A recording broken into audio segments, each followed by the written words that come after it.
A Orbea tem sido muito comentada nos últimos anos e é uma das bicicletas de dupla suspensão mais vendidas do país.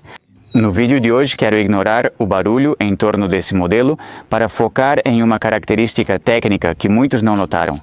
Aliás, vou dizer que a própria Orbea, nem em seu site nem em suas publicações, comenta sobre essa característica. É provável que, se você tem esse modelo ou um anterior, nem saiba dessa característica. Estou falando do sistema de amortecedor regressivo e do porquê ele é tão diferente em relação à concorrência. Se você curte sistemas de amortecimento mesmo sem ter uma ozono, assista ao vídeo, pois tenho certeza que vai gostar.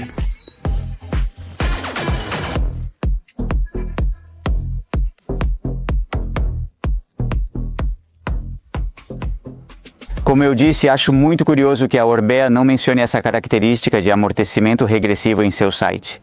Obviamente eles nos dizem que é um quadro muito leve, um sistema monopivô com flexão nos tirantes e uma bieleta que o carbono está otimizado e tudo isso.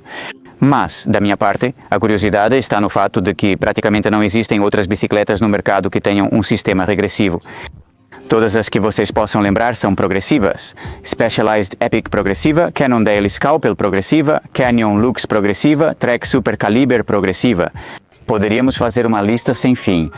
Então vamos focar hoje em entender o que significa progressivo e regressivo e quais características diferenciais um sistema regressivo pode dar para uma bicicleta como essa. Pois é, como distinguir um sistema progressivo de um regressivo?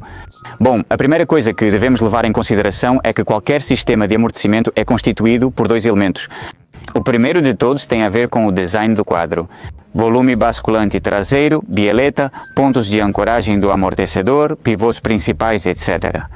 E o segundo elemento tem a ver com o amortecedor. Desses dois, o único que faz com que uma bicicleta tenha um comportamento progressivo ou regressivo é o design da própria bicicleta. O amortecedor pode ter regulagem interna, etc., mas não vai determinar que a bicicleta tenha esse comportamento progressivo ou regressivo. Agora, para explicar como funciona um sistema progressivo, vou usar um amortecedor, embora não tenha nada a ver com o assunto. Acho que vai ser mais fácil de entender visualmente. Um sistema progressivo é aquele que no início do curso, nesta parte aqui, precisa de forças, impactos muito leves para ser ativado. Conforme o curso avança, o amortecedor atua nesta área, praticamente usando todo o curso. É necessário que o impacto recebido no eixo traseiro seja muito maior para funcionar. Isso, em teoria, é positivo, especialmente para bicicletas de rally em subidas técnicas, onde a roda traseira vai lendo muito bem o terreno, se adaptando a, digamos, irregularidades que são pequenas. Pedrinhas, cascalho pequeno, pequenas raízes. Sempre se diz que a bicicleta lê bem o terreno e se adapta. Tem outras desvantagens que já vamos comentar, mas agora o que quero é que vocês entendam como funciona um sistema regressivo. E quem melhor para explicar isso que Ander Corral, gerente de produto da Orbea para bicicletas de montanha. Nós desde, não nas primeiras, mas nas segundas gerações, foi mantido um sistema, como você bem disse, regressivo. Sobre pilotagem, o amortecedor, dependendo da força exercida pelo solo, conforme os impactos, no início é mais rígido e depois a rigidez diminui. Fica mais fácil entrar no percurso, enquanto um sistema progressivo, que é um sistema que a maioria das bicicletas do mercado usa hoje em dia, e é muito comum, ou muito mais comum, ver isso em bicicletas de enduro com pressões muito altas, é o contrário. Quanto mais duro o amortecedor, mais suporte oferece. Conforme o curso avança, ele endurece ainda mais. O ar que você tem comprimido é mais difícil de avançar, para que nessas descidas muito longas e com pressões super fortes, você não tenha a sensação de que está ficando sem curso. No final, quanto mais você avança no curso, mais difícil fica, dando a sensação de que ele é maior. É um pouco a sensação contrária, mas enfim, com certos detalhes para mantermos uma condução que seja confortável e que você tenha todo o controle da vida. Para traduzir, para que qualquer pessoa que tenha uma mountain bike possa entender, a primeira parte da suspensão na OZ, nesse sistema de suspensão regressivo, é muito mais firme. E, no entanto, a segunda parte, o que vai fazer é cada vez. Absolutamente. de forma mais fácil e impactante, com menos resistência. Menos resistência. Tem uma série de desafios para vocês na hora de desenhar esse conceito. Essas linhas que eu entendo que tem a ver com que no começo seja mais firme, mas não excessivamente firme, e acima de tudo que a parte final absorva, mas não fique batendo no final sempre. Isso mesmo. O ideal da bicicleta, como a gente sempre diz, é que ela trabalhe mais na parte intermediária do curso, né? Que é a parte que vai te dar suporte, vai te dar aquele conforto, né? Principalmente nas descidas, e vai sobrar tanto espaço assim. Quando você tiver os batentes para que a bike trabalhe, absorva tudo, absorva o impacto e não perca o controle, né? Tudo isso que estamos comentando até agora, visualmente, pode ser traduzido neste gráfico que vocês vão ver, onde todas as linhas, sem muitos detalhes, certo? É uma questão bem técnica e densa. Hoje não vamos explicar o leverage ratio neste vídeo. Quem sabe mais pra frente, talvez com um engenheiro. Por enquanto, quero que vocês apenas mantenham essa sintonia. Todas as linhas que começam em cima e terminam em baixo definem sistemas progressivos. Como podem ver, só a linha da OIZ vai de baixo para cima, que é obviamente um sistema regressivo. Vendo as evoluções que tínhamos, o número de usuários de equipamentos, destaco que minha bicicleta não é de enduro, então é importante priorizar subidas e descidas. Então esse ponto de a rigidez que podemos ter no começo vai fazer com que na posição aberta a bicicleta se comporte melhor. É como se a bicicleta criasse uma espécie de plataforma, sem depender tanto do amortecedor. O amortecedor trabalha mais livre e a bicicleta também, quando enfrentamos obstáculos ao subir. Ela realmente está colada no chão, mas ela vai superar esses obstáculos ou vai avançar mais facilmente do que uma bicicleta com outra curva. O que ela vai fazer é tender a afundar no percurso. Para superar esse obstáculo é preciso ficar muito colada ao chão, não é? Já na OIZ, sem chegar a quicar, a ideia é manter sempre a posição do ciclista e trabalhando em uma faixa de curso do amortecedor um pouco menor, que nos faça seguir em frente, que faça com que a bike avance, que ela não fique, digamos, afundada na traseira, né? Para que a roda não fique preguiçosa ao passar pelo obstáculo. O que o Ander quer dizer é que uma bicicleta progressiva pode ter uma parte negativa que tem a ver com o momento em que abrimos o amortecedor. Mesmo nas bicicletas com 3 posições, pode ser a posição intermediária.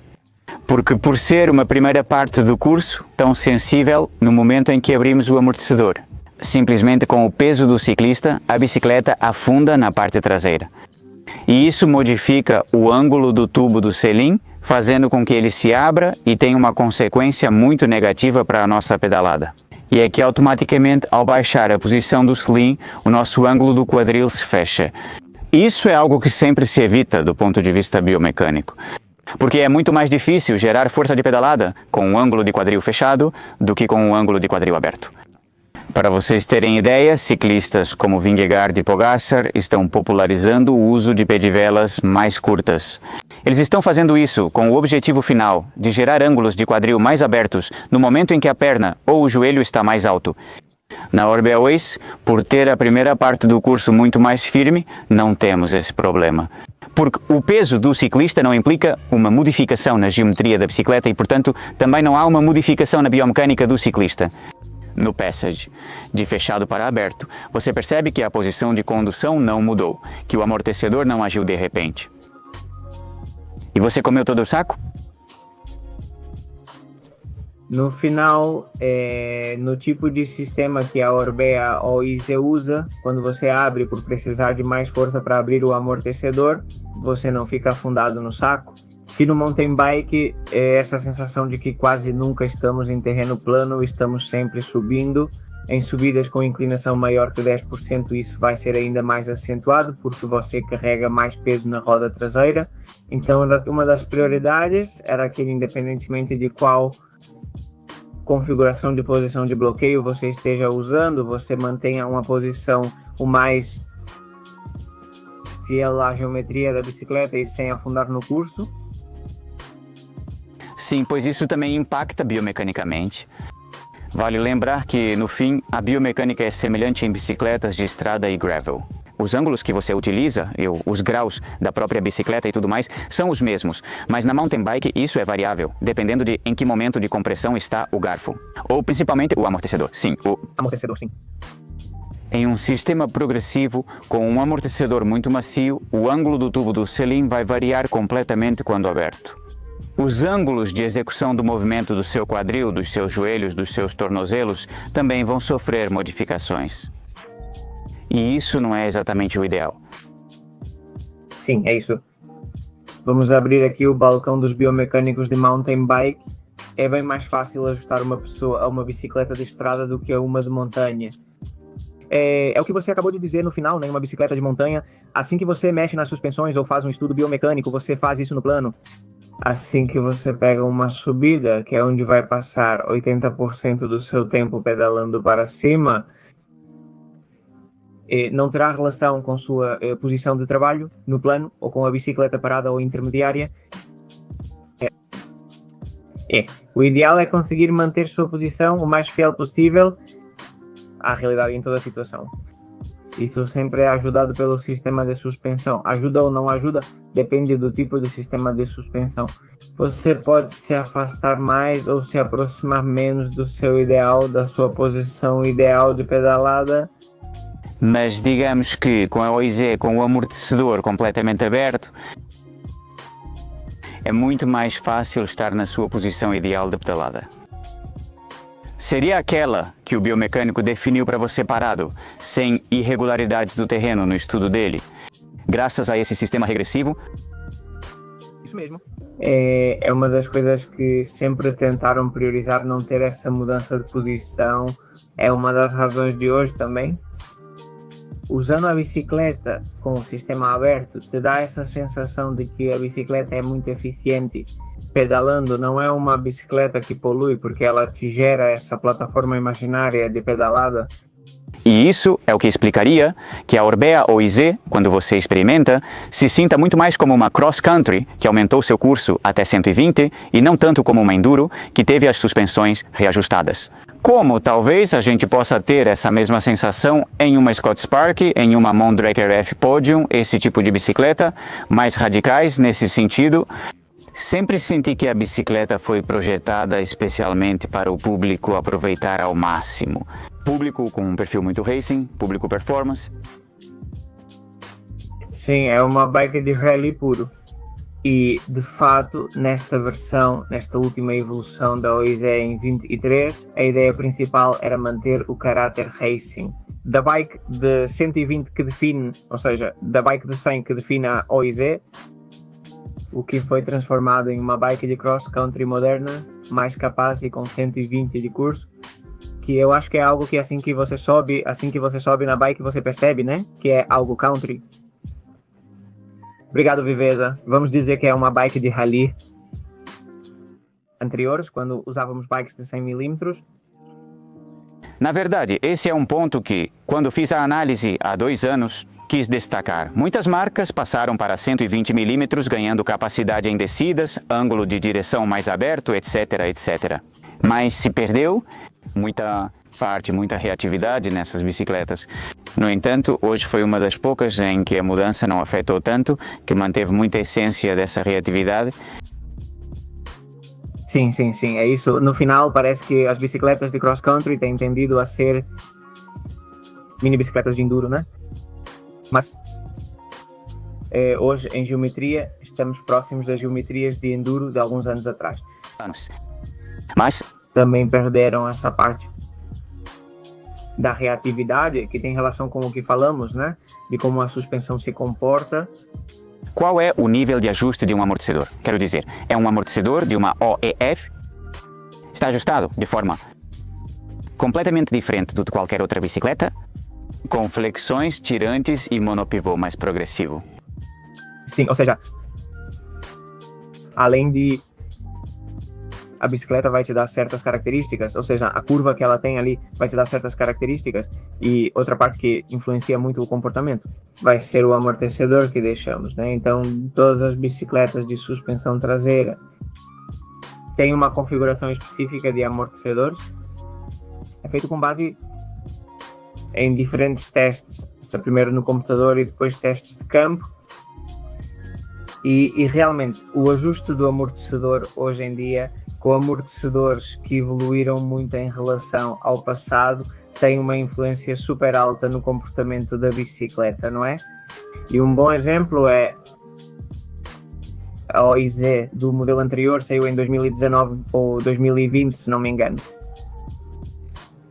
Tínhamos existiam dois modelos, 121 mm de curso e um modelo OIZ padrão, com 100 mm. Essas bicicletas usavam dois amortecedores distintos no início.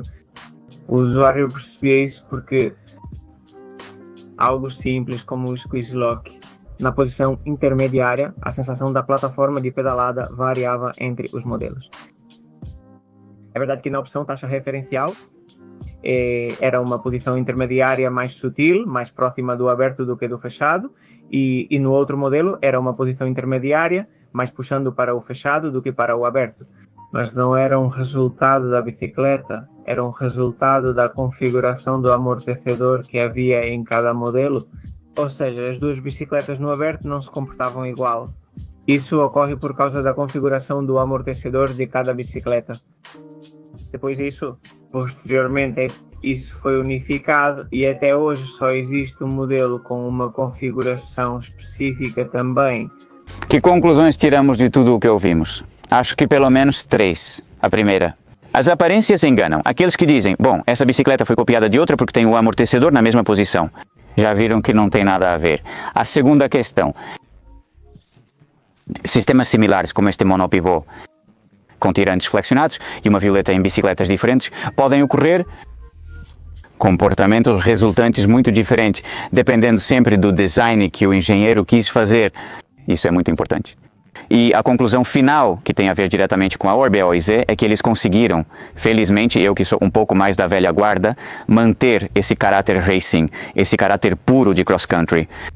Mesmo passando do modelo de 100 para um específico, já de 120 mm, e isso, entre outras coisas, é graças ao sistema regressivo. Enfim, e vocês, o que acham? Vocês preferem o sistema progressivo ou regressivo? Por favor, deixem para mim na área de comentários. Sejam felizes e até os próximos vídeos. Tchau!